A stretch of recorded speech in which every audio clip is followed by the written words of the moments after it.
Tayo po ay nasa Tarlac Santa Rosa Road. Ito po yung tinatawag na Baron papuntang Sitio Libdong. Ito po pagkaliwa natin, ito na po yung papuntang Sitio Libdong. Sitio Libdong.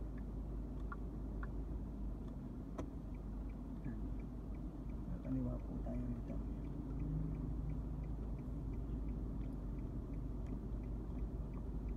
Ito po yung daan na to, mga kalaman tong 1 kilometro, siguro kalahating kilometro lang ito. Ginawa ito nung panahon ni June Flores. Yan.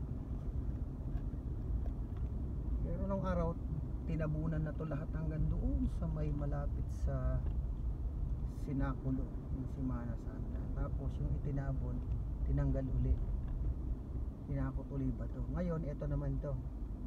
Ayan, hanggang dito lang yun. Ayan, makikita nyo yung dugtungan. Titigil tayo sandali. Ayan, may karatula. Ito, bagong gawa lang ito. Ilang buwan pa lang po ito yan. Ito naman, nasa, ganun din. Sabihin na natin 1 kilometro. Bagong gawa lang po ito.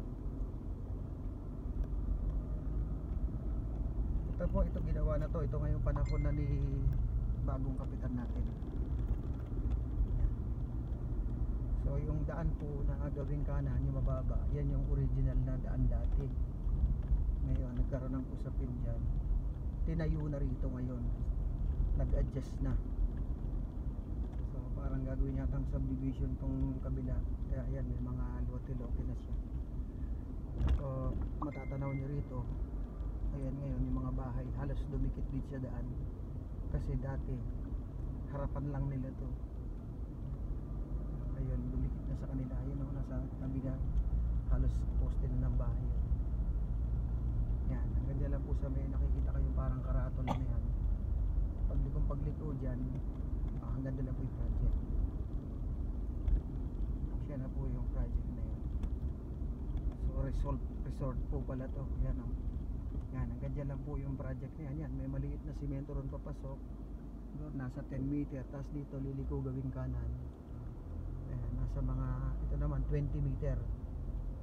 O yan, naputol na po yung kalsada dyan. Aabutan niya ngayon yung dating nakasimento. Yan, yung po nakasimento na yan, matagal na yan. Mahaba-haba po yan. Siguro baka may 3 kilometro yan. So magsisimula tayo rito. So 63. Tatakbuhin natin, tatansyahin natin. Medyo matagal na rin ang daan na to.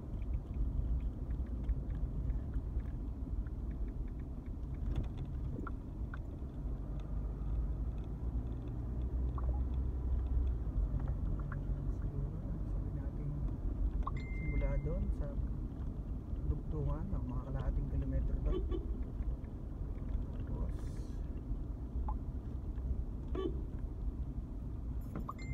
ito pa siguro mga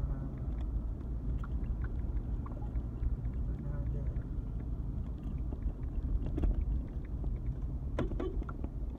siguro ito mga another kalahati. So 1 kilometro na tayo.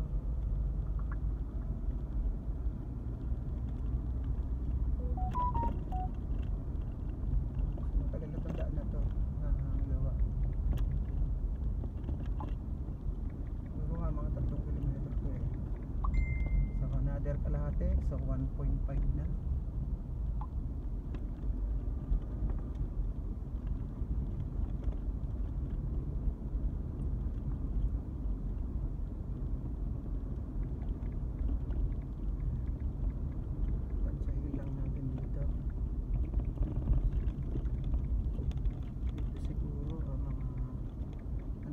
Kalahati lang ito, so 2 kilometer.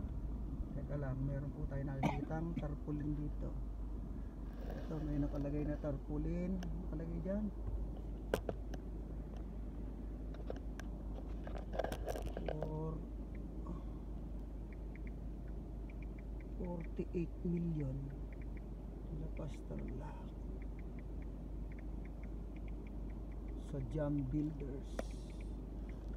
So So April 3, 2025 ang nakalagay to August 7, 2025. Yan. Nakala ko rito ba't nandito tong tarpaulin na to. Oh, yan pong daan na yan, matagal na tapos yan eh. Ilang taon na po yan eh. Yan. So nasa 2 kilometer na tayo kasalukuyan. Siguro bago ito matapos, umabot to sa dulo na another 1 kilometer pa tayo eh. Simula sa tinatayuan natin na to na pinaradahan, yung dulo nito ng daan na to mga 1 kilometer na lang. Ayan, takbo na tayo. Ayan, mga 1 kilometer yan. Teka lang. Okay. Ayan. So dito may nakatayong ayan, billboard. This is where your taxes here. So takbo ulit tayo. Itong daan na to mga 1 kilometro na lang yan. Asa 3 kilometro lang to eh.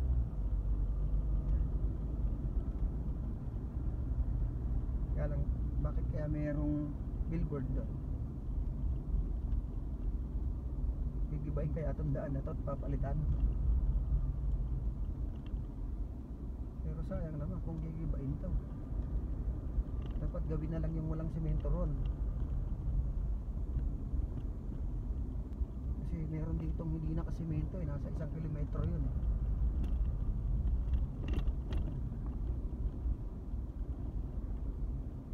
Ayan, oh, meron ditong ayan, grader at saka dump truck. Grader at dump truck. So may kalahating kilometro tayo, malapit na tayo sa dulo. So ito na yung dulo na sementado. Ito po yung matagal na siyang sementado. Nagdudugtong kasi rito tong 2 daan na to eh, pati paliko na yan. Nandito lang sa may sinakula to ng araw to. Yan. Ito na po. Ito na yung dulo niyan. So dito, ayan, ito na po yung dulo. Sa dulo tayo na sementado. Meron bagong tambak. Ito, nakatambak yung daan oh. Ayan oh. Ayan po oh, bagong tambak oh. So binuhusan ng parang base course. Ayan, binuhusan yung mga sira. Ayan po, nakabuhos yung mga parte na may damage. Ayan, nag-grader siya. Ayan, makikita na yung gilid eh. Natulak yung mga lumang lupa, yung makikita nyo. Pero nasalapsapan, ibig sabihin manipis lang to, nakatabod na to. Ayan, yung lahat lang ng sira. Hanggang saan kaya itong tinabunan na to. Dito wala tabon, grader lang. Nandito may sira ulito rito eh. Ayan yung portion na yan. Tapos bago lumiko, medyo malala yung sira. Yun, tinabunan nila yung sira. Ayan, gumanda na siya oh. Nakatabon na. Ayan po, maganda. So salamat naman at naayayos. Kaya lang kung ano kayo gagawin dito, ba't hindi na yan siya. Tapos ano yung nakalagay na project na tarpaulin dun na 48 million. Kasi semento yun to ah. Ayan. Nakikita po natin. Ayan, nasa muna tuloy tayong pumunta rito. Hindi nakaplano, kaya lang nakita natin ang ganda. Kaya yan, nasundan tuloy natin. Ayan, o, dito yun lang uli, tinambakan, tas lagpas uli, may sira uli dito yan. Yan, may konti. Ito, inayos din yung sira dito, yan, tinabunan din. So good na rin, ayos. Salamat sa DPWH. Sana simentuhin to. Ayan, tinabunan na yung sira ng baha. Dito po yun, may simentado na po rito nyan, tapos na po uli yun. 1 kilometro na po tayo nyan. Ito po, o lalagpas to ng konting-konti sa 1 kilometro. Kasi ito po yung sedimento ng nakaraang taon. Ayan, sementado to. Yan. Ito po sementado na to. Ito na po yung parang to Smith Bell. na po yun. Yan, nakasulbo na tayo. Pero sasadsad na natin. Pupunta na tayo sa flood control. Diretso na natin yung punta natin.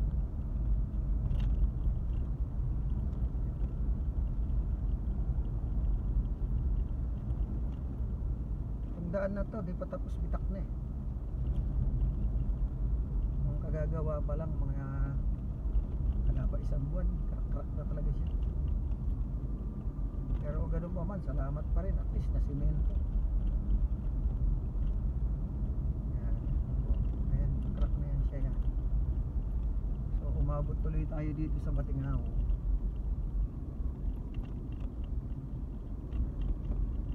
Maraming salamat sa DPWH napansin.